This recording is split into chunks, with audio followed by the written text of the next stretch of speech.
The Hebrew Bible is a tapestry of prophets, each with a unique message. Elijah bursts onto this stage with fire and fury. He embodies unwavering faith in Yahweh, the God of Israel. Elijah appears during a time of moral decay. King Ahab and Queen Jezebel promote the worship of Baal. This angered Yahweh. Elijah becomes Yahweh's instrument, his voice against idolatry. Elijah's very name means, "My God is Yahweh." His life becomes a testament to this truth. He fearlessly confronts wickedness. He reminds Israel of their covenant with Yahweh. Elijah's story is a powerful reminder for all times. Faith requires courage, especially in the face of opposition. Ahab's reign marks a dark chapter in Israel's history.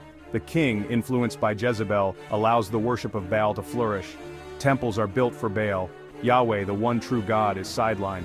Elijah, guided by divine inspiration, confronts Ahab. He announces a drought, a consequence of their idolatry. This drought is not just physical, it's a spiritual drought. Israel has turned away from its source of life, Yahweh. Ahab, consumed by anger, blames Elijah. He sees him as a troublemaker, a threat to his authority.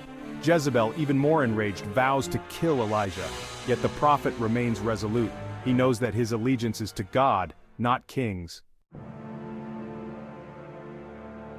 The tension between Elijah and the followers of Baal reaches its peak on Mount Carmel. Elijah issues a challenge.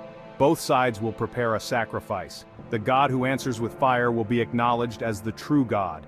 The prophets of Baal go first. They cry out to Baal. They dance frantically. Hours pass, but there is no response. Elijah's turn comes. He rebuilds the altar of Yahweh. He places the sacrifice upon it. Then he asks God for a sign. Fire falls from heaven, consuming the sacrifice, the altar, and even the water in the trench. The people witness the power of Yahweh. They fall prostrate, proclaiming, "Yahweh, He is God." Elijah, empowered by this victory, orders the execution of Baal's prophets. Section 4, a reign of deliverance. The victory on Mount Carmel has a profound impact. The people, for a moment, return to Yahweh.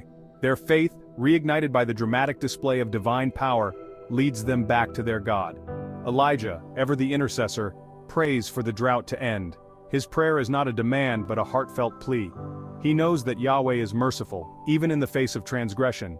As if in answer, clouds gather. Rain, absent for so long, begins to fall.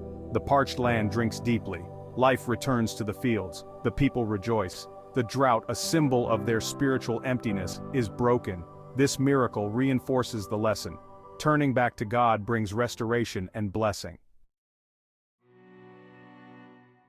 Section 5.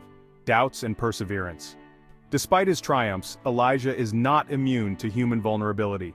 Jezebel, enraged by the death of her prophets, threatens Elijah's life. Fearful, he flees into the wilderness. Alone and despairing, he prays for death. He feels that his mission has failed. He questions his purpose. This episode reveals a profound truth. Even the most faithful experience doubt.